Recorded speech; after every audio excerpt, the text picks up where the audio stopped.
Most founders sound exactly like the people they're trying to compete against. If you want to be competitive in a crowded market, you can't just be better, you have to be different. I'm your host, Cameron Olds. And I'm Dallin Merrill. We're here to talk about how you can avoid being mistaken for your competition, differentiate your brand, and ultimately be the most exciting choice in the market. Welcome to Differentiate or Die.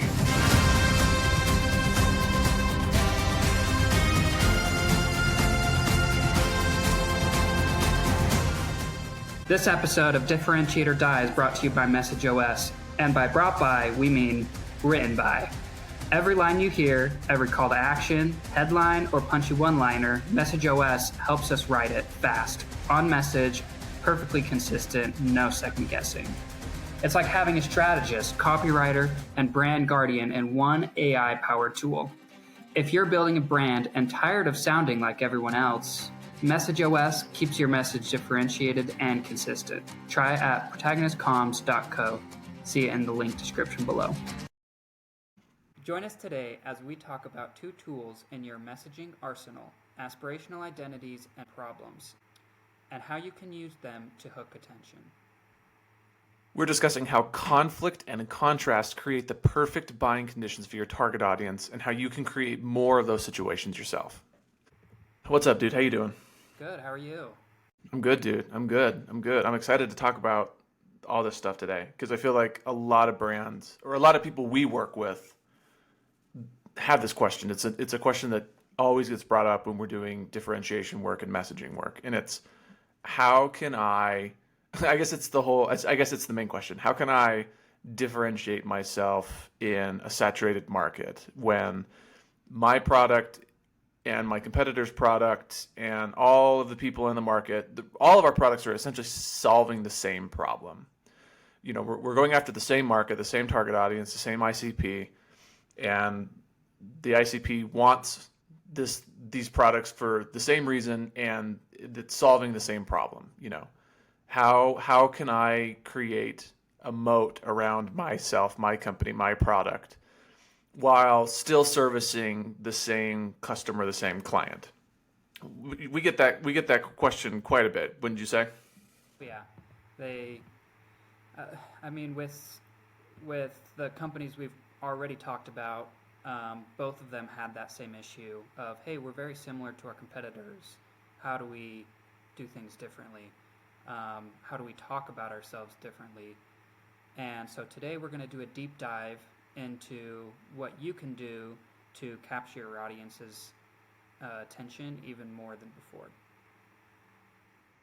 So when it comes to, well, I guess one of the main things we do, or one of the main philosophies we preach is, hey, you have like classic narrative structure, classic storytelling structure. And like I know that so many people use storytelling as buzzwords. And I would argue that anytime you're in a meeting and someone says, we need better storytelling, I'll bet you dollars to donuts they don't have any clue what they're talking about. No clue what they're talking about. But today we're going to talk a little bit about what that actually would mean. What we're going to do is we're going to look at principles from narrative structure and narrative design from like an entertainment perspective. So how do you design a story in, you know, with a movie or with a book or with a TV show or whatever? How do you design and architect a story? And then how could you co-opt those same principles to make your brand appear different? So that's kind of what we're going to do today. And let's just start by, I guess, two cardinal principles about how you can capture attention by making yourself look different. And that is conscious desire. So, you know, the main character of the story, your target audience, your ICP, they have a conscious desire, right? They have a need or a goal. There is this thing that they're chasing that they don't have yet, that they want. It occupies their thoughts and you know, their attention and their team's attention, right? Yeah. So there's this conscious desire. But what we're going to do is we're going to introduce a little bit of conflict. We're going to go, okay, cool, you have a conscious desire, but there's something keeping you from getting that thing. There's a problem you have that you can't solve yourself. Sorry, there's a problem your ICP has that they can't solve for themselves. And they need help solving that problem so that they can get what they want. And that dynamic between that gap between what I want and my inability to have it is what creates attention. It's interest through conflict. Anytime there's a problem, we want to see that problem solved. And that's why we watch movies, is because at the very, very beginning of the movie or very, very beginning of the book, there's always a main character who wants something, and that character is introduced to a problem that keeps them from getting what they want. Always. Always happens. If it doesn't happen, it's a boring story. Just like how if your messaging isn't clearly showing to your target audience what do you want and what problem do you have that's keeping you from getting that, you're a boring company. You're boring to listen to, and no one's going to pay you any attention. Yeah, those are really great thoughts, Cameron. I want to add there's one specific company that comes to my mind that we want to talk about today that has gone through these exact things. That there was a problem, and they showed that through through the conflict. And before talking about the company, I want to talk about surrounding the company, maybe one of the most saturated industries in the market, and that's electronics, or specifically phones. If you would have told me 5 years ago or whatever that any kind of phone could beat out Apple or Samsung, it would probably be a Chinese company that could just beat on price. I can't even begin to fathom how another company could compete in the already saturated space of cell phones. Don't you think, Cameron? And there's many industries that are like that, right? How do they actually be different than their competition? Yeah, it's a great example because you just have these giant players like Apple, Samsung, and Huawei, abroad Yeah. that just dominate. Yeah. And it's really, really hard because they have economies of scale and everyone already knows them. They're already entrenched. It's hard for any other player to come in and actually start to play ball in a competitive way. And And I think that makes the entrance of a Utah company in the cell phone space an amazing feat of messaging. Like, point on, they found a problem and they solved it. And that company is Gabb. that's what I thought it was. Yeah. Yeah, they did it. It's amazing how they have continued to grow and grow in this market of phones where you wouldn't have even have thought it possible. Let's talk. Yeah, I love Gab. They do a really, really good job with messaging because it's just this what we're talking about. This conscious desire of their target audience. They really hone in on that. This aspirational identity. They have it so down pat, so clear, and they communicate it so consistently. It's freaking perfect. And then also they have the other side of that coin, which is, hey, what's the conflict? What's the problem? Your ICP has this goal, this aspiration. What's keeping them from getting it? And so with Gabb, for those of you who don't know, who aren't in Utah, Gabb is a Utah-based company, but it's cell phones. It's like they almost go Apple's route, where it's the integrated software and hardware, and it's all about creating safe cell phones for kids, right? Yeah.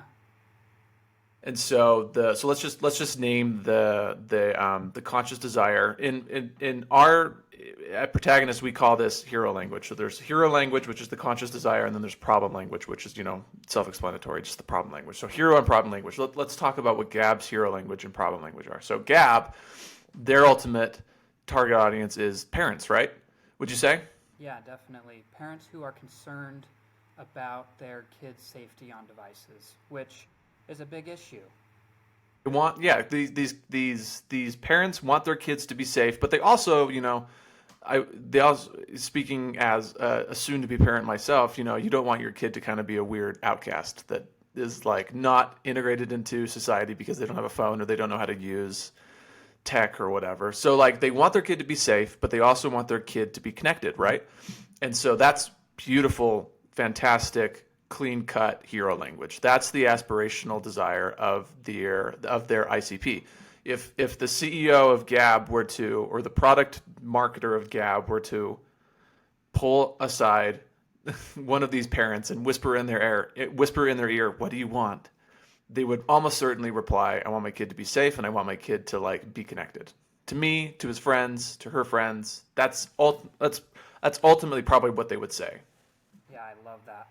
They definitely would. And my sister is a school teacher, right? So she sees it all the time, and they're everywhere. Gabb watches have flooded the market because of their safe features, and that's what the parents want. And even more than like safety on the phone, it's also a safety feature for the parents to feel like they can talk to their kids. They feel like, oh, I can message them when I want to. Yeah. So that's the hero language. Parents want their kids to be safe online, and they also want their kids to be connected to them and to into their friends, like how you just said. So what's the problem language? What keeps them from getting that? Well, you kind of alluded to it earlier with like these big entrenched cell phone companies like Apple and Samsung. Parents have very, very little control over the features and safety of their kids on these cell phones, on these devices, right? I mean, like you have a little bit of control. I know Apple has like some parental control, but it's not like those devices are built to just be used by everyone for whatever purpose. It's not really built with a kid in mind. Yeah, and on top of that, they're almost built to do the opposite, right? Phones Yeah. are built to keep your attention, right? They're built to have you on the phone as much as you can, as much as possible. And maybe not the phones in itself, but at least the apps are, right? You want people to use the apps. You want them to spend time there. So for parents, that is a big issue. And the other part of the problem that we haven't even touched on is because of all that you just said, where it's designed to keep you on, it's designed to keep you engaged, it's designed to mine your attention, especially, maybe not especially, but, a child whose brain is still developing is particularly susceptible to all this stuff. And so all of that you just said also compounds when you realize that there are like some dangerous bad actors, malevolent forces out there that would want to do harm to your kids, that are like actively trying to keep them, or actively trying to hurt them or exploit them or whatever in some way, right? And so now what Gabb did beautifully, and what they still do is, hey, parents want their kids to be safe, they want their kids to be connected, but there's no device out there that actually does a good job of doing that for your kid, because they're all built for, to do the opposite for these kids. And so here you've got like this drama happening. Gabb's created this wonderful drama that just absolutely entices everyone that listens to it, because it's so clear.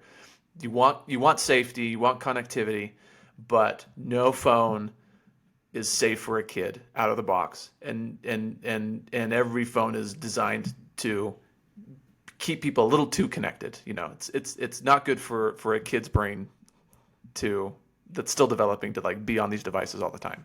Yeah, that's great. So let's talk about that a little bit. How does Gabb currently use their hero and problem language in their marketing? How do they use it as a hook? Yeah, great Or questions. how could they? Yeah, I think they do a really good job. So if you go to gabb.com, and it's Gabb with two B's, so gabb.com, the H1 above the fold on their website says, "Protect your kids with phones and watches designed just for them." Freaking fantastic hero language. Protect your kids. That's the hero language. And they do it such a good job, and they do it right smack dab at the very beginning. Protect your kids. Parents want to protect their kids. So that's fantastic. And I feel like we keep hitting on like I-15 billboards up and down the Wasatch Front. But Gabb also runs pretty extensive billboard campaigns here in Utah. And they also use this messaging on their billboards too. Like they put "protect your kids" and stuff like that on these billboards. Have you seen those before? Yeah, they're all over, and they do a really good job of showing the contrast between safe kids and dangerous situations, it feels like. I remember another company that did a really good job initially that I talked about in marketing class in college was Michelin. Were one of the first to really show good problem language. They it was a picture of a child in a car being saved by their tires, right? So a really good contrast of like, oh, a big plushy flush, like a plush pillow that they all landed on instead of crashing in a car, and so really companies that do a good job of showing that contrast can win over a lot of people because it's a good hook. If you go to Gabb's Instagram, like right pinned at the top, at least at the time of this recording, pinned at the very, very top, the first post you see. So sorry. We've been talking about hero language. Parents want to protect their kids. Protect your kids with phones designed for them, right? That's the hero language. Then let's see how they use their problem language to contrast that, to create interesting drama. Drama is what moves things along. We want to see problems resolved. That once we have a problem, once we have a desire and we have a problem, we have an interesting brand. That's what's interesting. Yeah, so And I so got ahead of myself a little bit. no. Oh no, this is me. You're fine. Then you go to their Instagram, and the first thing you see, the first post is the 5 hidden dangers of Roblox, which I think I've never played Roblox. All my nieces and nephews do, so I have no clue what it is. Do you have any idea? No, I've never played that. This is so dating us. But essentially, it's like I think it's like Fortnite, where it's a massive online multiplayer community thing, where kids are you're like interacting with people anonymously, or I guess with friends too. But like you're probably gonna bump into some randos on this thing, right? And so that's like a hidden, that's great problem language. Parents have no control over Roblox and what their kids do there.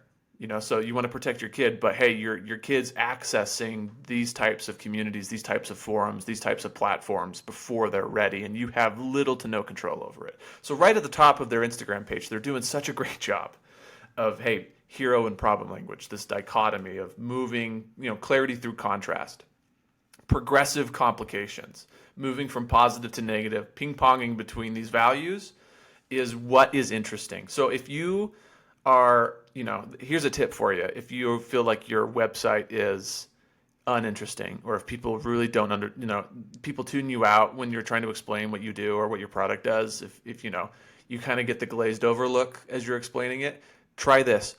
Really identify what is it that they want. Identify your hero language. What is it that your customers want? If you were to whisper in their ear, what do you want? What do you think their response would be? And then find the antithesis to that. What's the problem that keeps them from getting that? And lead with those two things. Lead with hero language, lead with problem language. Put it on your website like Gabb does. Go to gabb.com. Seriously, it's a great example of this. And you will be infinitely more interesting because you're creating conflict, and conflict is interesting. Yeah, I love also underneath the protect your kids with phones and watches on Gabb's website, they have a picture of a Gabb phone that says safe zone alert, Anna left school. Right. So it's having that control, like you said, and knowing your kid is safe. Let's talk a little bit about how all of this could be used. All of these principles of hero and problem language could be used to differentiate you. Because right now, all the instances we've talked about have been about, hey, this just makes you a clearer communicator when you're talking about your brand or about your product. This just makes you more interesting. Haven't talked about how you could use this to actually widen the moat, widen the perception of your uniqueness in the minds of your ICP in the market, right? So here's another good one that you could do. If you scroll down on Gabb's Instagram page, there's a post that literally shows iPhone versus Gabb. Can you see that one? Let me find that. Sorry, I thought you were there. Totally cool if you're not. On their Instagram. Yeah, on their Instagram. It says iPhone versus Gabb, and it has three columns. It has features on the left side, and then on the middle and right columns, it's check marks. iPhone's in the middle, Gabb's on the far right, and it's like it's like comparative features. It's like iPhone has these features, Gabb has these features, but iPhone doesn't have these, and but Gabb does. And so they're literally creating contrast between their product, their Gabb phones and smartwatches, with iPhone. You can see here that the list of features is like parental controls and managed contacts and no browser, no social media apps, block spam, text blocked for nudity, no messaging deleted. Yeah. So like you can use these principles to widen the gap between your product and how it's unique versus everyone else's, to like reinforce your value, your differentiation in the marketplace. Is there a line between having too much problem language as well? Yeah, great question. So this is also a question we get quite a lot because maybe understandably so. People are, especially marketers or owners, you don't want to alienate anyone. You don't want to be like a fear monger, Yeah, just totally. like because you don't want to be what it is. You don't want to feel like a slimy salesman, and you don't want to pressure people into buying your crap because you're like creating imagined problems in their head, or you're making things worse than they actually are. And so for those reasons, people are sometimes hesitant to like put problem language on their website or in their marketing at all, because they're like, well, like the problem, or like the hero language is enough, like our product is enough. And to answer your question, yes, you can overdo it. You can overdo problem language and failure language for sure. The Donald Miller has a great way of like talking about this. He always says, think of like the problem language as like salt in a bread recipe. Like you can't throw a ton of salt into bread and expect it to taste good. Like you can overdo it very easily, I might add. Yeah, that's interesting. I love listening to sports podcasts. It's one of I love um, Real Salt Lake. I love Utah State basketball. Like, there's all these teams that I really enjoy. And so when I was initially trying to find a podcast to listen to for Real Salt Lake, it was actually hard because there was too much problem. Like, it was like there was one podcast in particular that I couldn't listen to because all they would do was complain about the problems, and it was too much. So when when your product focuses too much on what's wrong with things, people have a turnoff. I definitely had a turnoff. So I can definitely see that as well, and in a company having that same issue sometimes. Don't let all that dissuade you from, because you still have to. Because here's what I always tell people: solutions without problems are boring. Like, if you're not thirsty, or you don't know you're thirsty, like, and someone's trying to give you a bottle of water, you're like, I don't freaking care because I'm not thirsty. I don't care. And you're the only reason you're in business is because you solve a problem.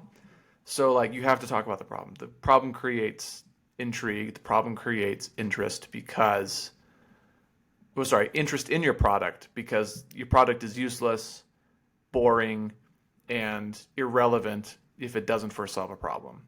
So you just like you get practice over time of just like how much is enough, Yeah, yeah. Yeah, for sure. And you have to have both. You have to show what's the problem and how it applies to your solution as well. Yeah, absolutely. Don't be too overly optimistic or too overly pessimistic. Right. Find the balance. Have both present at all times. If you want your messaging to be clearer in the marketplace, if you want people to more easily and readily understand the value you bring to their lives, the potential value you're offering them, two simple things. What does your ICP want? What are they chasing? Who do they want to be like? What do they want to have? What thoughts do they wake up with in the morning? Those are the types of questions you want to answer. So what's your hero language? And then what's keeping them from getting those things? That's your problem language. Hero and problem language. Figure those two things out, and you will become infinitely more interesting to your ICP than you currently are. Promise and guarantee it. I see it happen all the time. People are too shy about the problem they solve, and people don't even understand what it is their audience wants, So definitely start thinking about those two things, hero and problem language. Thanks for taking us through that, Cameron, and teaching us more about hero and problem language. Thanks for tuning in to Differentiate or Die. Join us next time as we dissect. Join us next